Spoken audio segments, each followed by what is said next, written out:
शुरुआत करते हैं आज की न्यूज़पेपर की हम पीआईबी के साथ में। पीआईबी की पहली न्यूज़ आई है स्वर्गीय राजीव गांधी से संबंधित। ठीक है, इनकी पुण्यतिथि को, जिस दिन इनकी डेथ हुई थी, उसको हम आतंकवाद विरोधी दिवस के रूप में सेलिब्रेट करते हैं। राजीव गांधी 1984 में तत्कालीन प्रधानमंत्री इंदिरा गांधी की हत्या के बाद 24 घंटे के भीतर ही प्रधानमंत्री बन गए। ठीक है, राजीव गांधी ही थे वे जिन्होंने भारत के लोगों को इस 21वीं सदी का सपना दिखाया था। 21 मई 1991 में लिट्टे के आत्मघाती हमला में इनकी डेथ हो जाती है। राजीव गांधी की पुण्यतिथि को आतंकवाद विरोधी दिवस के रूप में मनाया जाता है। प्रधानमंत्री रहते हुए राजीव गांधी ने ऐसे कई सारे काम करे थे जिससे देश की दिशा बदल गई थी। पहले नंबर की बात है युवाओं को मताधिकार, वोटिंग राइट्स दिलाना। आज जब एक युवा 18 साल का होता है और वोट डालने के बाद अंगुली की स्याही दिखाते हुए सेल्फी लेता है तो उसका उत्साह देखते ही बनता। लेकिन इनमें से कई को ये भी नहीं पता होगा कि 18 साल की उम्र में वोट देने का अधिकार उनको कैसे मिला। ठीक है, राजीव गांधी ने वोटिंग की उम्र 21 साल से घटाकर 18 साल की थी। कहा जाता है कि जिस समय यह फैसला लिया गया था उस समय करीब 5 करोड़ युवाओं को वोट देने का अधिकार मिला था। इसके बाद लाया इन्होंने भारत में कंप्यूटर क्रांति। भारत में कंप्यूटर और संचार क्रांति का श्रेय स्वर्गीय राजीव गांधी को ही जाता है। गांधी का मानना था कि देश की युवा पीढ़ी आगे ले जाना है तो उसके लिए कंप्यूटर और विज्ञान की शिक्षा जरूरी है। प्रधानमंत्री के रूप में उन्होंने विज्ञान और टेक्नोलॉजी के लिए सरकारी बजट को बढ़ाया था। कंप्यूटर की कीमतें घटाने के लिए राजीव गांधी ने फैसला लिया। उन्हें इसे सरकारी कंट्रोल से बाहर किया और असेंबल कंप्यूटर्स का बाहर से इन्होंने खरीदना चालू कर दिया। देश की दो बड़ी टेलीकॉम कंपनी एमटीएनएल और बीएसएनएल की शुरुआत उनके कार्यकाल में ही हुई थी। इसके बाद फिर ग्रामीण क्षेत्रों में शिक्षा। ग्रामीण क्षेत्र के बच्चों को अच्छी शिक्षा देने के लिए जवाहर नवोदय विद्यालय की स्थापना भी किसके द्वारा की गई थी? राजीव गांधी के द्वारा। वर्तमान में लगभग हर जिला में एक नवोदय विद्यालय है और स्थिति ऐसी है कि शहरी क्षेत्र के बच्चे भी नवोदय स्कूलों में प्रवेश ले रहे हैं। राजीव ने यह फैसला 1986 में घोषित शिक्षा नीति के अंतर्गत लिया था। इसके बाद पंचायती राज। गांवों को सशक्त बनाने, लोकतंत्र में उनकी भागीदारी बढ़ाने के लिए राजीव गांधी ने पंचायती राज का बड़ा फैसला लिया। इसके माध्यम से उन्होंने पूरे देश में ग्राम सरकार की अवधारणा लागू करी और पंचायतों को ज़्यादा अधिकार दिए। उनका मानना है कि ग्राम पंचायतों को सत्ता में वो दर्जा मिलना चाहिए जो संसद और विधानसभा का है। इसके बाद अयोध्या में विवादित स्थल का ताला खुलवाया गया। ऐसा माना जाता है कि हिंदू समुदाय की नाराज़गी को कम करने के लिए 1985 में राजीव गांधी ने अयोध्या के विवादित स्थल का ताला खुलवा दिया। 1989 में राम मंदिर के निर्माण के लिए शिलान्यास की इजाज़त भी दे दी। तब से ये मामला राजनीतिक बन गया था। वर्तमान में राम मंदिर का मामला सुप्रीम कोर्ट में इसकी सुनवाई हुई। अब तो उसका निर्माण कार्य भी शायद चालू हो गया होगा। सबसे पहले अयोध्या में राम मंदिर निर्माण की मांग 1885 में महंत रघुवर दास ने उठाई थी। तो ये तो थी प्रमुख खबरें राजीव गांधी से संबंधित। संडे के दिन साइंस की प्रमुख खबरों को हम देख लेते हैं। पहली खबर आई है फीलिंग टायर्ड से रिलेटेड। ठीक है, आप किस प्रकार से थकान को महसूस कर रहे हैं। A desire to rest after a day spend toiling at the computer.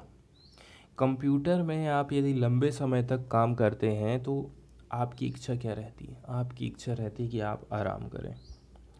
ये एक साइकोलॉजिक रिस्पॉन्स होता है मेंटली डिमांडिंग वर्क के लिए। ठीक है, ऐसा वर्क जिसमें माइंड की ज़रूरत है। उस वर्क ऐसा काम यदि आप कर रहे हो तो आपको ऐसा लगेगा कि नहीं, अब हमें रेस्ट करने की ज़रूरत है। People who spend more than 6 hours working on a mentally taxing assignment. ऐसे लोग जो किस प्रकार का काम कर रहे हैं? 6 घंटे दे रहे हैं, टैक्स असाइनमेंट का काम करते हैं जिसमें दिमाग की काफ़ी ज़्यादा ज़रूरत पड़ती है। 6 hour working on mentally tax assignment had higher level of glutamate. इसको आपको याद रखना है कि ग्लूटामेट का संबंध किससे है। ग्लूटामेट एक पदार्थ होता है जो कि डिसरप्ट कर सकता है ब्रेन के फंक्शन को, और जब आपका जो ब्रेन है वो फंक्शन करना कम कर देगा तो आपको ऐसा लगने लगेगा कि हम थक गए हैं, अब हमको आराम करने की ज़रूरत है। ग्लूटामेट, ग्लूटामेट को हमें याद रखना है।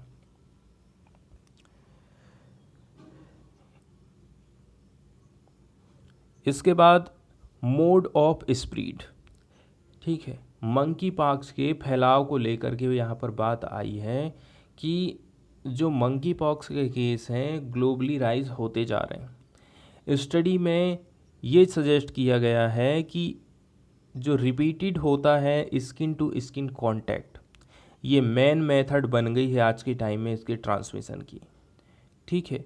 यदि आप मई के महीने में जाओ और उसके पहले देखोगे तो ये जो इन्फेक्शन था वो स्प्रेड हो रहा था mostly man who have sex with man, ठीक है, पुरुषों के साथ में जो संबंध बनाते हैं शारीरिक, उससे इसका फैलाव हो रहा था। One study reported that skin lesion, ठीक है, लीजन का मतलब होता है घाव, samples contain more viral DNA than do those from the throat। ऐसा बताया जा रहा है कि एक स्टडी है उसमें ये रिपोर्ट किया गया है स्किन का जो घाव है और उसका जो सैंपल है उसमें यदि हम टेस्ट करेंगे तो वहाँ पर हमें इसके DNA ज़्यादा मिलने वाले हैं, ऐसा यहाँ पर बताया जाता है। इसके बाद साइंस वाली जो न्यूज़ आई है वो साइकिल चलाने को लेकर के आई है कि साइकिल चला कर के हम किस प्रकार से पॉल्यूशन को कम कर सकते हैं, कार्बन उत्सर्जन कम कर सकते हैं। 686 मिलियन टन कार्बन एमिशन हर साल हम अचीव कर सकते हैं यदि प्रत्येक व्यक्ति, ठीक है, पूरे विश्व भर का व्यक्ति 2.5 किलोमीटर साइकिल प्रतिदिन चलाता है। तो ये सिमिलर बात करी जा रही है नीदरलैंड की। Similar to cycling pattern in the Netherlands a communication earth and environment paper reports का कहना है, क्योंकि नीदरलैंड में भी लगभग हर व्यक्ति 2.5 किलोमीटर साइकिल चलाता है। ये जो फाइंडिंग थी वो किस पर आधारित थी? Global assessment of bicycle production पर आधारित थी। इसके साथ साथ यूज़ पर आधारित थी बाय द कंट्री फ्रॉम 1962 से लेकर के 2015। इसके बाद वाली साइंस की न्यूज़ जो आई है वो चंद्रमा की उत्पत्ति को लेकर के है। हमने एनसीईआरटी की किताब में जो पढ़ा है उसमें चंद्रमा के बारे में ऐसा बताया जाता है कि पहले चंद्रमा पृथ्वी का एक हिस्सा हुआ करता था। इस प्रकार से ही हमारी पृथ्वी है, इसका कुछ हिस्सा किसी दूसरे पिंड से टकराने के बाद इतना हिस्सा अलग हो गया, ठीक है, और ये हो गई हमारी पृथ्वी।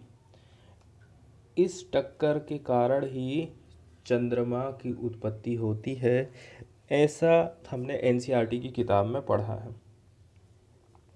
लेकिन यहाँ पर कुछ अलग एविडेंस प्रस्तुत किए जाते हैं, ठीक है। उसमें बताया जा रहा है कि चंद्रमा आखिर बना कैसे करके है। यदि आप देख लोगे ना, लगभग 5 सेंचुरी बीत चुकी है और जो रिसर्चर लोग हैं काफ़ी आगे बढ़ चुके हैं इस खोज में कि चंद्रमा आखिर बना कैसे, इसकी उत्पत्ति होती कैसे करके।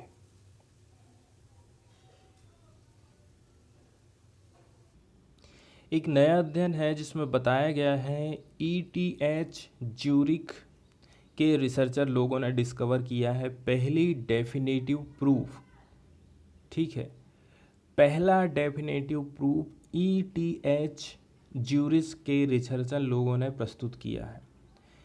इन्होंने ये बताया है कि जो मून है, मून को विरासत में मिला है इंडिजीनियस नोबल गैस अर्थ के मेंटल से, ठीक है। आगे बताया जा रहा है they show that the moon inherited the indigenous noble gases of helium and neon from earth's mantle. चंद्रमा को जो नोबल गैसेस हैं हीलियम और नियॉन, ये अर्थ की मेंटल से मिला है। अब हाल ही में जो नई डिस्कवरी हुई है उसने एक बात को और भी ज़्यादा मजबूत कर दिया है। हम करंट में फेवर करते हैं जाइंट इम्पैक्ट थ्योरी को, ठीक है।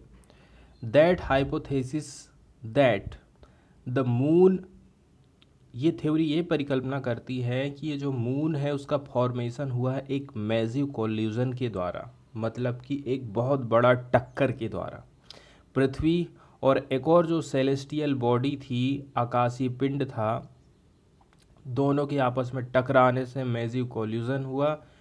इसी के चलते चलते पृथ्वी का कुछ हिस्सा टूट करके अलग हो गया और उसी से बना चंद्रमा। वैज्ञानिक लोगों ने एनालाइज किया है 6 सैंपल को, ठीक है। लूनार से जो मेटेरॉइड उनको मिले हैं उनके उन्होंने 6 सैंपल का अध्ययन करा। उसमें बेसाल्ट रॉक भी शामिल है, ठीक है, जिसका फॉर्मेशन कब होता है, जब ये जो मैग्मा होता है ना, magma weld up from the interior of the moon and cooled quickly.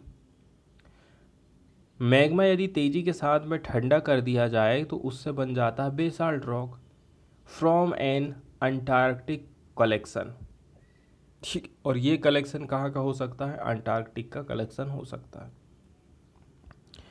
बताया जा रहा है मीटेरॉइड फिर काफ़ी टाइम तक कवर्ड रहा, किसके द्वारा, एडिशनल बेसाल्ट लेयर के द्वारा, आफ्टर देयर फॉर्मेशन, उसके फॉर्मेशन के बाद, विच प्रोटेक्टिंग द रॉक, इसके बाद इसकी जो लेयर, इसके ऊपर जो लेयर जमी है वो लेयर नीचे वाली चीज़ की प्रोटेक्शन कर रही है, ठीक है। किस किस चीज़ से, क्रॉस कॉस्मिक रेज से, इसके अलावा पार्टिकुलरली सोलार विंड से, सौर से जो चलने वाली पवन थी, सौर पवन जिसको बोला जाता था, उससे भी इस बेसाल्ट रॉक की रक्षा हुई। उन्होंने डिस्कवर किया था कि ये जो ग्लास के पार्टिकल्स हैं ना, रिटेन द केमिकल फिंगरप्रिंट, इन्होंने अपने अंदर केमिकल फिंगरप्रिंट मतलब आइसोटोपिक सिग्नेचर को बनाए रखा था सोलर गैसेस को, हीलियम और नियान को। मून के इंटीरियर भाग की हम बात कर रहे हैं। उनकी जो फाइंडिंग है स्ट्रांगली सपोर्ट कर रही है कि moon inherited noble gases indigenous to earth. Moon को जो गैसेस प्राप्त हुई हैं वो अर्थ से ही हुई हैं, ऐसा कहना है प्रेस रिलीज के बाद में। कोविड-19 के फैलाव से संबंधित एक रिसर्च सामने आई है जिसमें बताया गया है कि जो एक्सट्रीम वेव रही थी कोविड-19 की, अलग अलग लहरें आई थी, पहली लहर आई फिर दूसरी लहर आई। एक्सट्रीम वेव ऑफ कोविड-19 में have faster than expected growth rates, जितना आपने अनुमान लगाया था उससे कहीं तेज़ी के साथ में इनकी ग्रोथ रही है। यदि आप आइडेंटिफाई कर लेते हो करेक्ट ग्रोथ रेट के पैटर्न को, ठीक है, जब वो बीमारी एपिडेमिक के रूप में थी, इससे आप बेटर प्रिपरेशन कर सकते हैं। जैसे कि मंकी पॉक्स अभी महामारी नहीं बनी है, इस दौरान यदि आप उसके ग्रोथ के पैटर्न को यदि समझ जाते हो तो इससे आपको मिलेगा, उस बीमारी से आप अच्छी तरह प्रिपरेशन, उस बीमारी से लड़ने के लिए आप अच्छी तरह से प्रिपरेशन कर पाएंगे। ऑल ओवर द वर्ल्ड की यदि हम बात करें, जो भी एपिडियोमोलॉजिस्ट हैं उन्होंने ट्राई किया है कि वो अंडरस्टैंड कर सकें कोविड-19 में जो डायनामिक्स हम देख रहे हैं बदलाव उसको। एक स्टडी आई है from Indian institute of technology Madras से, में offer a different perspective of modelling covid dynamic. इन्होंने कोविड-19 के फैलाव की, उसमें जो परिवर्तन आ रहा है उसका नया मॉडल प्रस्तुत किया है। दिसंबर 2019 से यदि देखें तो कई सारी वेव कोविड-19 की आई है, पूरी पॉपुलेशन को अक्रॉस द वर्ल्ड प्रभावित करी है अलग अलग देशों में। It is important to understand their dynamics, उनमें जो चेंजेस आ रहा है, उनमें जो बदलाव है, उस पैटर्न को हमें समझने की ज़रूरत है ताकि गवर्नमेंट प्लानिंग कर सके मिटिगेशन वाली स्ट्रेटजी को, कि कैसे करके हम कोरोना से लड़ सकते हैं। प्रत्येक लेवल पर। ठीक है, अब इस उद्देश्य को लेकर के आप माइंड में चलिए। वैज्ञानिक लोगों ने अध्ययन किया है डिजीज डायनामिक मॉडल का, many of which build on the idea that growth rate of infection is exponential in nature। उनका कहना है इसकी जो आप ग्रोथ रेट देख रहे हो, हम कहते थे ना जो सेकेंड लहर आ रही है ये 4 गुना तेज़ी से फैल रही है, तो इसी प्रकार से जो फैलाव था इसका घातीय रूप में हो रहा था। एग्जाम्पल के तौर पर 2 गुना 4 गुना तेज़ी से फैल रहा, 8 गुना तेज़ी से फैल रहा, 16 गुना तेज़ी से फैल रहा है, इस प्रकार से रेट उसका चल रहा था। अब बताया जा रहा फास्ट ग्रोथ। ठीक है, आईआईटी मद्रास की स्टडी में ये सजेस्ट किया गया है कि ये जो ग्रोथ रेट होता है इन्फेक्शन का वो कैसा है, हाइपर एक्सपोनेंशियल है, अति घातांक है। That is faster than exponential, जैसा कि हम सोच रहे थे कि दुगना होगा, लेकिन वो दुगना से भी ज़्यादा हो सकता है। This is based on their study of 12 representative waves of कोविड-19। ये अध्ययन उन्होंने करे हैं कोविड-19 की 12 वेव को। ठीक है, और इसमें 9 देशों को शामिल किया था, India, UK, US, south Africa, Germany, Italy, Japan, Brazil और मैक्सिको। उन्होंने अध्ययन किया था 2 केसेस का, ठीक है, of such wave in Indian cities, जैसे चेन्नई और दिल्ली। रिसर्चर लोगों ने ये ऑब्जर्व किया है faster than exponential growth in extreme severe waves in each of studies countries। इसके बाद सीधे सीधे हम चलते हैं फ्रंट वाले पेज पर और देख लेते हैं प्रमुख न्यूज़ को। ठीक है,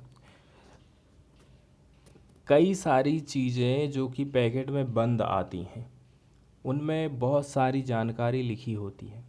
ठीक है, उसमें कुछ वार्निंग का लेवल भी होता है, हो सकता है उसमें ये लिखा हो कि इसमें ज़्यादा फैट है, आप इसको थोड़ा ध्यान से खाइए, इसमें फैट का लेवल इतना, इसमें कार्बोहाइड्रेट का लेवल इतना है, ऐसी बहुत सारी जानकारी उसमें हो सकती है।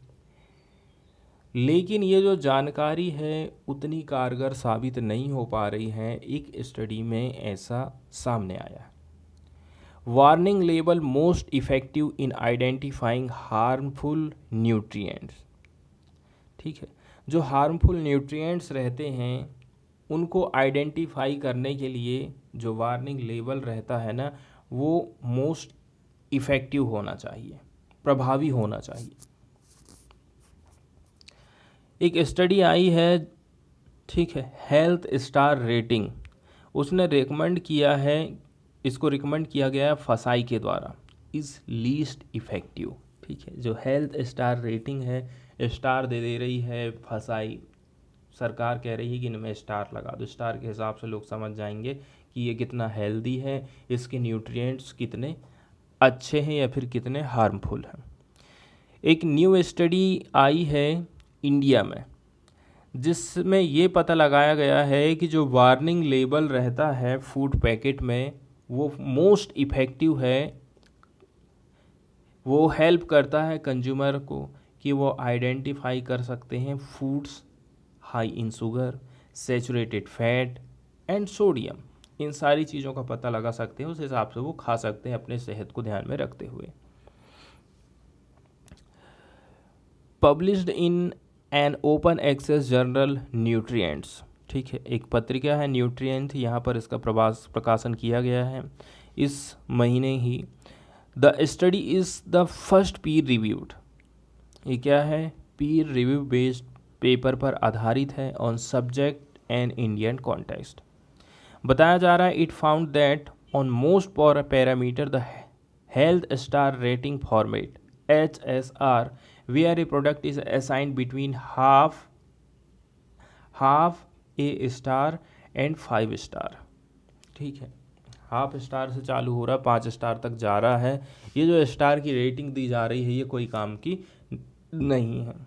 FSSAI की रिपोर्ट क्या है? ये स्टडी ऐसे टाइम में आई है जब food safety and standards authority of India expect कर रहा है कि वो इशू करेगा एक ड्राफ्ट रेगुलेशन को, ठीक है, फ्रंट ऑफ पैकेज लेबलिंग के ऊपर, फ्रंट ऑफ पैकेज लेबलिंग। इसके साथ साथ में इसने इंडिकेट किया है कि ये जो है HSR को फेवरेट करता है। ये कहता है कि नहीं, स्टार जो लगाए गए हैं पैकेटों में वो सही हैं। Earning the ire of public health expert, लेकिन पब्लिक हेल्थ एक्सपर्ट काफ़ी नाराज़ हैं, गुस्से में हैं। वो आरोप लगाते हैं कि गवर्नमेंट या फिर गवर्नमेंट की ये जो संस्था है ये इंडस्ट्री का फेवर करती है, ठीक है। लेखक ने कंडक्ट कराया था पर्सन रेंडमाइज एक्सपेरिमेंट। इसमें उन्होंने 2869 एडल्ट लोगों को शामिल किया था। 6 स्टेट के ये लोग थे। Where participant were shown food packet with 1 of 5 FOPLS, ठीक है। उनको क्या काम कराया गया, उनको पैकेट हमने बांट दिए, ठीक है, जिसमें क्या रहेगा, कंट्रोल लेबल रहेगा, मतलब barcode. Nutrient specific warning level भी रहता है, जिसमें ऑक्टोगन सिंबल रहता है जो कि इंडिकेट करता है कि क्या ये प्रोडक्ट हाई साल्ट वाला है या फिर हाई शुगर वाला है या फिर सैचुरेटेड फैट वाला है। हेल्थ स्टार रेटिंग भी दी गई थी। Guideline for daily amount, GDA जिसको कहा जाता, दैट गिव्स न्यूट्रिएंशनल कंटेंट इंफॉर्मेशन, या फिर ट्रैफिक लाइट लेबल भी प्रोवाइड करे गए थे इंडिकेटिंग रेड, एम्बर और green level of nutrients of concern, ठीक है। पैकेटों में इस प्रकार की जानकारी थी। इस स्टडी का ऑब्जेक्टिव क्या था? ऑब्जेक्टिव ऐसा था कि हमें इवैल्यूएट करना है, हमें निष्कर्ष निकालना है इम्पैक्ट ऑफ डिफरेंट लेबल, अलग अलग लेबल जो दिए गए हैं पन्नी में, पैकेट में, उसका क्या असर पड़ रहा है लोगों के ऊपर, कितना वो आइडेंटिफाई कर पा रहे हैं। तो ऐसा इसका उद्देश्य हमने रखे थे। आगे बताया जा रहा है इस स्टडी में, ये हमने पता लगाए हैं relative to a control level, control level से संबंधित most number of participant were able to identify a nutrient of concern, ठीक है। उन्होंने क्या काम किया, ज़्यादातर तो व्यक्ति ऐसे थे जो आइडेंटिफाई कर पा रहे हैं, ठीक है, कि न्यूट्रिएंट कौन सा ठीक है कौन सा नहीं है, when they were presented a packet with a warning level. 60.8% recognise कर रहे हैं हार्मफुल न्यूट्रिएंट को एज कंपेयर टू 55% रिकॉग्नाइज कर रहे हैं them when they were shown a GDA level. और इसके साथ साथ 54.8% व्यक्ति ऐसे थे when shown a traffic light level,